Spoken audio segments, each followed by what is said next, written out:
Saudara-saudari terkasih dalam Kristus, hari ini Minggu 17 Maret 2024 dalam pekan kelima Prapaskah tahun B. Bacaan dibawakan oleh Antonia Jovita Ari dan Marieta Evelyn.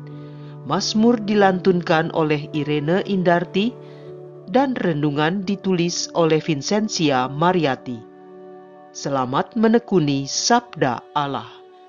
Marilah kita semakin bersolider dengan peduli kepada sesama.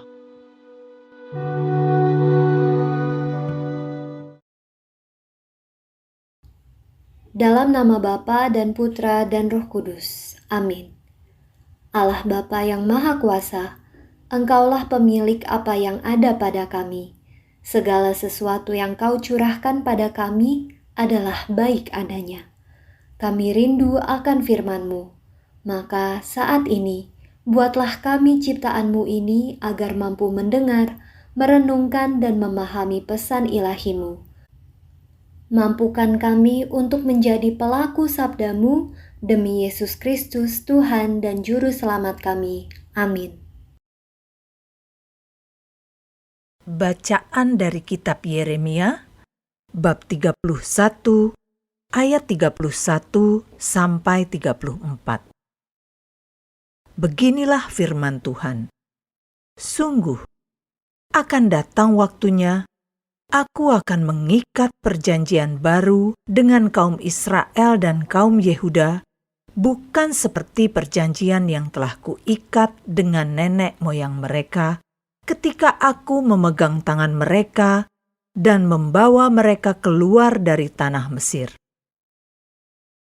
Perjanjianku itu sudah mereka ingkari, meskipun akulah Tuhan yang berkuasa atas mereka. Demikianlah firman Tuhan. Tetapi beginilah perjanjian yang kuikat dengan kaum Israel sesudah waktu itu. Aku akan menaruh Tauratku dalam batin mereka dan menuliskannya dalam hati mereka. Maka aku akan menjadi Allah mereka, dan mereka akan menjadi umatku. Dan tidak usah lagi orang mengajar sesamanya atau mengajar saudaranya dengan mengatakan, "Kenalkan Tuhan." Sebab mereka semua, besar kecil, akan mengenal aku. Demikianlah firman Tuhan. Sebab aku akan mengampuni kesalahan mereka dan tidak lagi mengingat dosa mereka. Demikianlah sabda Tuhan.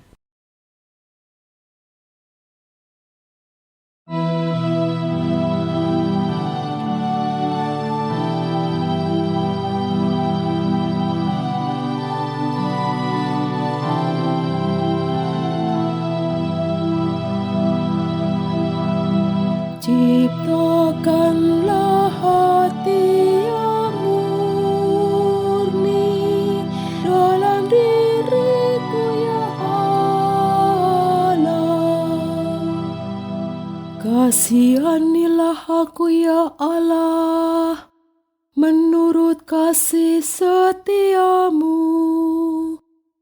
Menurut besarnya rahmat-Mu, hapuskanlah pelanggaranku. Bersihkanlah aku seluruhnya dari kesalahanku. Dan tahirkanlah aku dari dosaku. Ciptakanlah hati yang murni dalam diriku, ya Allah. Ciptakanlah hati yang murni dalam diriku, ya Allah. Dan baruilah semangat yang teguh dalam batinku. Janganlah membuang aku dari hadapan-Mu, dan janganlah mengambil Roh-Mu yang kudus daripadaku.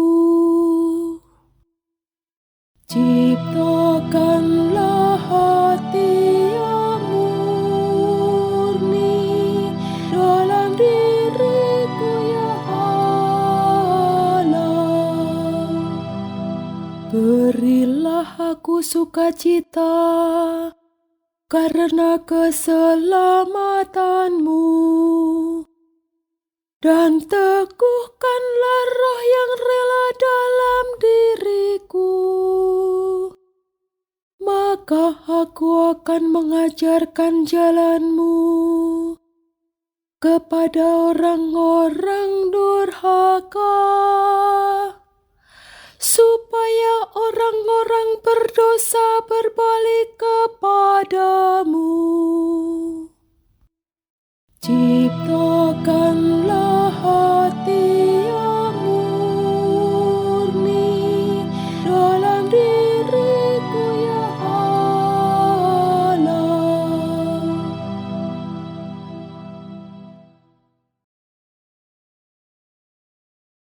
Bacaan dari surat kepada orang Ibrani, bab 5, ayat 7-9. Saudara-saudara, dalam hidupnya sebagai manusia, Kristus telah mempersembahkan doa dan permohonan dengan ratap tangis dan keluhan kepada Dia yang sanggup menyelamatkannya dari maut. Dan karena kesalehannya, Ia telah didengarkan. Akan tetapi, sekalipun anak Allah, Yesus telah belajar menjadi taat. Dan ini ternyata dari apa yang telah dideritanya. Dan sesudah mencapai kesempurnaan, Ia menjadi pokok keselamatan abadi bagi semua orang yang taat kepadanya. Demikianlah sabda Tuhan.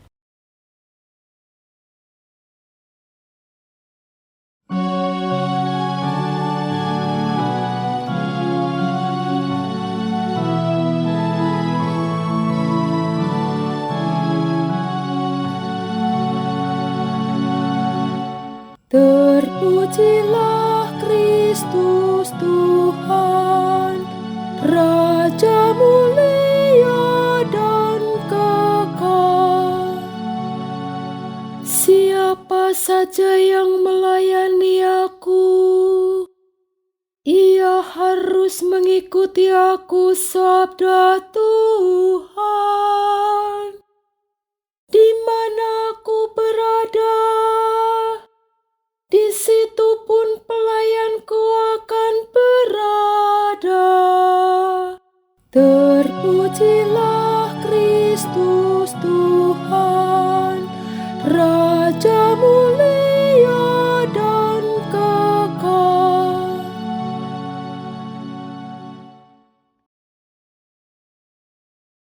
Inilah Injil suci menurut Yohanes, bab 12, ayat 20 sampai dengan ayat 33.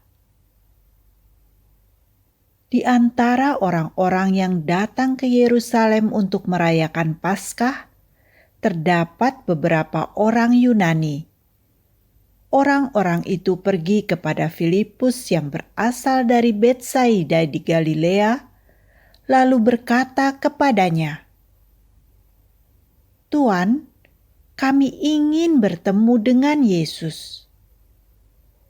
Filipus pergi memberitahukannya kepada Andreas, dan berdua mereka menyampaikannya pula kepada Yesus. Kata Yesus kepada mereka, "Telah tiba saatnya Putra Manusia dimuliakan. Sesungguhnya aku berkata kepadamu, jika biji gandum tidak jatuh ke dalam tanah dan mati, ia tetap satu biji saja. Tetapi jika mati, ia akan menghasilkan banyak buah. Siapa saja yang mencintai nyawanya, ia akan kehilangan nyawanya. Tetapi siapa saja yang membenci nyawanya di dunia ini, ia akan memeliharanya untuk hidup yang kekal. Siapa saja yang melayani aku, ia harus mengikuti aku, dan di mana aku berada, di situ pun pelayanku akan berada. siapa saja yang melayani aku, ia akan dihormati Bapa. Sekarang jiwaku terharu, dan apakah yang akan aku katakan? Bapa, selamatkanlah aku dari saat ini. Tidak, sebab untuk itulah aku datang ke dalam saat ini. Bapa, mulialah namamu. Lalu terdengarlah suara dari surga. Aku telah memuliakannya, dan aku akan memuliakannya lagi.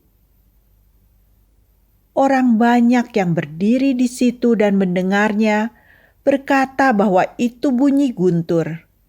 Ada pula yang berkata, seorang malaikat telah berbicara dengan dia. Jawab Yesus, suara itu telah terdengar bukan oleh karena aku, melainkan oleh karena kamu. Sekarang berlangsung penghakiman atas dunia ini. Sekarang juga penguasa dunia ini akan dilemparkan keluar.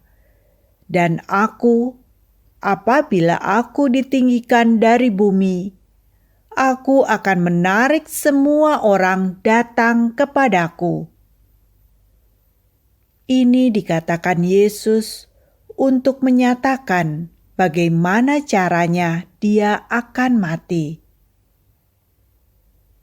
Demikianlah sabda Tuhan.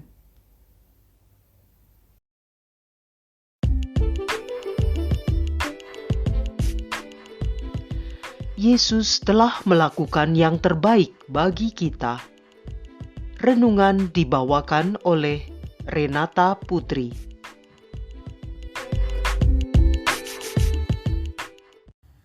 Salam sejahtera saudari-saudara yang terkasih dalam Kristus Yesus. Pada bacaan Injil hari ini, Yesus tahu bahwa saat kematiannya akan segera tiba. Hal ini diungkapkannya ketika Filipus dan Andreas memberitahunya bahwa ada beberapa orang Yunani yang ingin bertemu dengannya secara langsung. Pewartaannya tentang keselamatan dan kerajaan Allah sudah membawa banyak orang dari bangsa lain menjadi percaya. Hal ini membuat Yesus terharu. Tetapi tujuan Yesus datang ke dunia bukan hanya untuk banyak orang, melainkan untuk menarik semua orang dari seluruh bangsa di dunia, supaya datang dan percaya kepadanya dan menjadi bagian dari kemuliaannya. Namun demikian, diperlukan kerjasama dari pihak manusia, yaitu mau melepaskan hal-hal duniawi yang mengikatnya, dari kehidupan yang sia-sia yang membuatnya dikuasai oleh dosa, sehingga masuk dalam kematian kekal. Untuk memperoleh keselamatan serta kehidupan kekal, setiap orang harus mau menyerahkan kehidupannya dalam kuasa dan bimbingan Roh Yesus sendiri. Sebab Yesus sendiri berkata, "Akulah jalan dan kebenaran dan hidup. Tidak ada seorang pun yang datang kepada Bapa kalau tidak melalui Aku." Yohanes bab 14 ayat 6. Jalan itu sudah dipersiapkan Yesus melalui kematian dan kebangkitannya. Saudara-saudari yang terkasih, kita tahu pada umumnya orang enggan atau merasa tabu ketika membicarakan seberapa siap ia menghadapi kematiannya. Namun demikian, siap atau tidak, setiap manusia pasti akan mengalaminya. Kapan, waktu dan caranya, tidak ada seorang pun yang mengetahui. Rasa takut umumnya timbul karena tidak siap atau tidak mau kehilangan segala hal yang dimiliki di dunia ini, seperti kekuasaan, kekayaan, popularitas, juga orang-orang terkasih dalam hidupnya. Bisa juga rasa takut timbul karena perasaan bersalah dan berdosa, sehingga orang berusaha mempertahankan nyawanya. Padahal semua itu bersifat sementara dan kesia-siaan belaka. Maka sebagai pengikut Kristus, kita diminta untuk tidak mencintai nyawa kita, melainkan berani dan siap untuk melepaskan ketergantungan pada hal-hal duniawi, serta mau melayani dan mengasihi sesama tanpa membeda-bedakan kedudukan, status, suku, dan ras. Dengan demikian, kita telah melayani Tuhan dan senantiasa terikat dengannya dalam segala kondisi. Memang bukanlah hal yang mudah untuk melepaskan hal-hal yang kita miliki dan sukai. Tetapi bacaan kedua, yaitu surat dari Rasul Paulus kepada orang Ibrani, mengajarkan kepada kita untuk meneladani ketaatan Yesus. Meski Yesus anak Allah, tetapi ia setia dan taat pada misi perutusannya. Walaupun ia harus menghadapi berbagai penderitaan, hinaan, godaan, bahkan sampai mati di salib. Semua ditanggung dan dijalaninya dengan penuh ketaatan sampai pada akhirnya ia mencapai kesempurnaan dan menjadi pokok keselamatan abadi bagi semua orang. Perutusan kita adalah menjadi saksi-saksi Tuhan, mewartakan kebenaran kerajaan Allah melalui sikap hidup kita, bakti dan pelayanan kita pada gereja dan sesama berlandaskan solidaritas dan subsidiaritas. Dengan penuh kesadaran kita percaya, dimanapun kita berada, Tuhan ada bersama-sama dengan kita. Allah memberi kita kehendak bebas yang sebebas-bebasnya. Kita sendiri yang mengambil keputusan, apakah kita masih mau mencintai nyawa kita dan masuk dalam kematian kekal, atau tidak mencintai nyawa kita, tetapi beroleh hidup kekal bersama Tuhan dalam kemuliaannya. Semoga kita semua bisa memanfaatkan masa pertobatan ini untuk mengubah sikap hidup kita menjadi pribadi yang lebih baik dan berkenan pada Bapa, sehingga kita tidak lagi merasakan takut ketika berbicara tentang kematian. Sebab kita semua tahu kita telah memilih Yesus yang telah melakukan yang terbaik untuk keselamatan kita semua. Marilah berdoa. Tuhan Yesus, penyelamat hidup kami, Engkau teramat baik bagi kami. Siapakah kami ini yang Kau cintai sedemikian dalamnya? Ampuni kami Tuhan, kami yang sering sekali mengecewakan dan membuat-Mu sedih dengan dosa-dosa dan perbuatan jahat kami. Mampukan kami menjadi hamba-Mu yang taat dan setia. Ambillah segala kesombongan, kebodohan, dan ketakutan-ketakutan kami, agar kami layak dan pantas mendapat belas kasih-Mu. Kemuliaan kepada Bapa dan Putra dan Roh Kudus, seperti pada permulaan, sekarang, selalu, dan sepanjang segala abad. Dalam nama Bapa dan Putra dan Roh Kudus. Amin.